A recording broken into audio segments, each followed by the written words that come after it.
Ahojte, v tomto videu sa ide viazať Eggfly, čo je vlastne napodobnenie na rybie ikry. Z veračiku mám upnutú 14 háčik s 2,8 mm guličkou a začneme tým, že si na háčik upneme viazaciu niť. Prebytočný konček si odstrihneme. Ďalej si zoberiem toto. Pripevním k háčiku.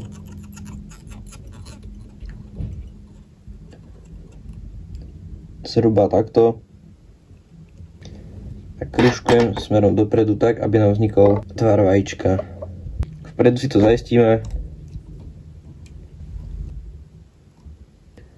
Prebytočný konček odstrihneme.